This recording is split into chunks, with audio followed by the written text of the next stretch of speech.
నమస్కారం. మనందరం ఇతరులకు సహాయం చేస్తూ ఉంటాం కదా, కాని కొన్నిసార్లు చిన్న చిన్న విషయాలు మనసును కొంచెం బాధపడతాయి.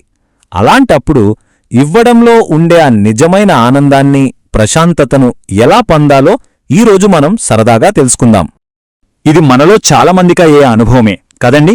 మనం ఎంతో ఇష్టంగా ఒకరికి సహాయం చేస్తాం, కాని వాళ్ళు కనీసం ఒక థ్యాంక్స్ కూడా చెప్పనప్పుడు మనసుకెందుకో కాస్త చివుక్కుమంటోంది. అసలు మనకి ఎందుకు అలా అనిపిస్తుందో, దీని వెనుక ఏముందో ఇప్పుడు చూద్దామా? ఒక్క క్షణం ఆలోచించండి. మన స్నేహితుల కోసం గంటల తరబడి ఏదైనా పనిచేసి పెడతాం, లేదా మన కుటుంబానికి కష్టకాలంలో అండగా నిలబడతాం. అప్పుడు వాళ్లనుంచి ఒక చిన్న థ్యాంక్యూ మాట కూడా రాకపోతే మనసుకి కొంచెం బాధగా అనిపిస్తుంది. ఇది చాలా సహజం. మనలో చాలామందికి ఇలాగే అనిపిస్తూ ఉంటుంది. చూసారా, మనం చేసే ప్రతి సహాయంలోనూ మనకు తెలియకుండానే మనసులో ఎక్కడో ఒక చిన్న ఆశ దాగి ఉంటుంది. నేను సహాయం చేశాను కాబట్టి వాళ్లు నన్ను గుర్తుంచుకోవాలి అని.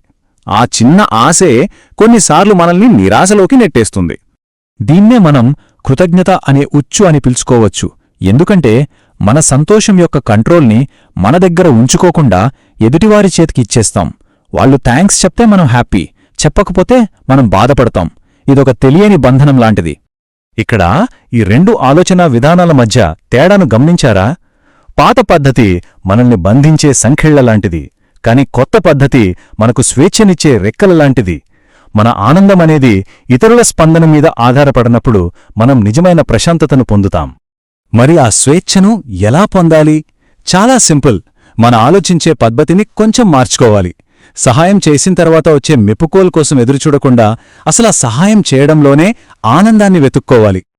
దీన్నే మనం అంచనాలు లేని దానం అని అంటాం.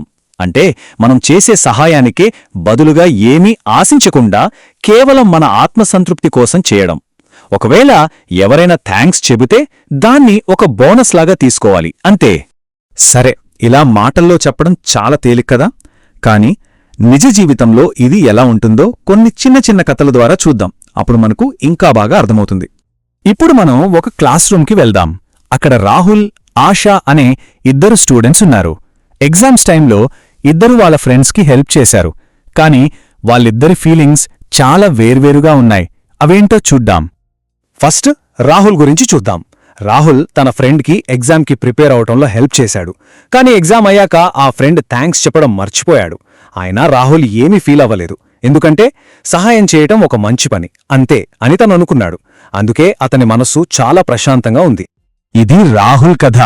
అతని ప్రశాంతతకు కారణం చూశాం కదా. ఇప్పుడు అదే క్లాస్లో ఉన్న ఆశాకెలా అనిపించిందో చూద్దామా? ఆమె కూడా సహాయం చేసింది, కాని ఆమె అనుభవమేంటో తెలుసుకుందాం. ఆశా కూడా తన స్నేహితురాలికి నోట్స్ ఇచ్చి హెల్ప్ చేసింది. కాని తన ఫ్రెండ్ థ్యాంక్స్ చెప్పకపోవడంతో ఆశా మనస్సు చాలా బాధపడింది.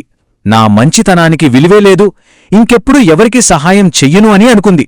చూడండి, ఒక చిన్న ఆశ ఆమె సంతోషాన్నే కాదు, ఆమెలోని మంచితనాన్ని కూడా ఎలా దెబ్బతీసిందో. మీకు ఇప్పుడు ఒక చిన్న అందమైన కథ చెప్తాను. అనగనగా ఒక ఊరిలో ఒక పెద్ద మామిడి చెట్టు ఉండేది. ఆ చెట్టు ప్రతి సంవత్సరం వేసవిలో తేనెలాంటి తీయటి మామిడి పండ్లను అందరికీ ఇచ్చేది. పండ్లకోసం పిల్లలు రాళ్లతో కొట్టేవారు, కొందరు కొమ్మలను కూడా విరిచేసేవారు. అయినా సరే ఆ చెట్టు ఎప్పుడూ తన మంచితనాన్ని మార్చుకోలేదు. మరుసటి వేసవికి మళ్లీ అంతే ప్రేమతో తియ్యటి పండ్లనిచ్చేది. ఎందుకో తెలుసా? ఎందుకంటే ఇవ్వడమే ఆ చెట్టు యొక్క సహజమైన గుణం, దాని స్వభావం. అది ఎవ్వరి దగ్గర థ్యాంక్స్ ఆశించదు, తన పని తాను చేసుకుంటూ పోతుంది. ప్రకృతి నుంచే కాదు, మన చుట్టూ ఉన్న గొప్ప వ్యక్తుల నుంచి కూడా మనం ఇది నేర్చుకోవచ్చు. ఉదాహరణకు మనందరికీ తెలిసిన రతన్ టాటా గారిని తీసుకుందాం. టాటా గ్రూప్ చరిత్రను చూస్తే ఎన్నో కష్ట సమయాల్లో వాళ్లు ప్రజలకు అండగా నిలిచారు. ఎవరి మెప్పుకోసమో కాదు, సేవ చెయ్యాలనే మంచి ఉద్దేశంతో పనిచేశారు. వారి ఆ నిస్వార్థ సేవే ఈరోజు వాళ్లకు అంత పెద్ద గౌరవాన్ని, నమ్మకాన్ని తెచ్చిపెట్టింది. కథలు విన్నాం, ఉదాహరణలు చూశాం.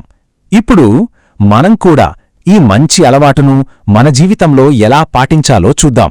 ఇది చాలా చాలా సులభం. మనం ఈ 3 సింపుల్ స్టెప్స్ ఫాలో అయితే చాలు. 1.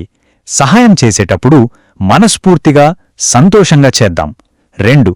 బదులుగా ఏమీ ఆశించొద్దు అనే ఆలోచనను మనసులోకి కూడా రానివ్వద్దు. 3. నేనొక మంచి పని చేశాను అనే ఆ ఫీలింగ్ని ఆస్వాదిద్దాం. ఆ తృప్తే మనకు అసలైన బహుమతి. ఈరోజు మనం నేర్చుకున్నదంతా ఒక్క మంచి మాటలో చెప్పాలంటే, మీరు ఇతరులకు కృతజ్ఞతలు ఆశించి సహాయం చేస్తే మీరు నిరాశ చెందవచ్చు. అదే మీ విలువ కాబట్టి సహాయం చేస్తే మీరు ఎల్లప్పుడూ ప్రశాంతంగా ఉంటారు. ఈ మాటను గుర్తుంచుకుందాం. ఈ చిన్న మాటను మనం ప్రతిరోజూ మనసులో అనుకుంటే చాలా బాగుంటుంది. నేను మంచి పని చేస్తాను, ఎందుకంటే అది సరైనది. నేను దయతో ఇస్తాను, నా హృదయంలో శాంతితో జీవిస్తాను. గుర్తుంచుకోండి స్నేహితులారా, ప్రతిరోజూ చిన్నగా నేర్చుకోవడం ఒకరోజు పెద్ద విజయాన్నిస్తుంది. ధన్యవాదాలు.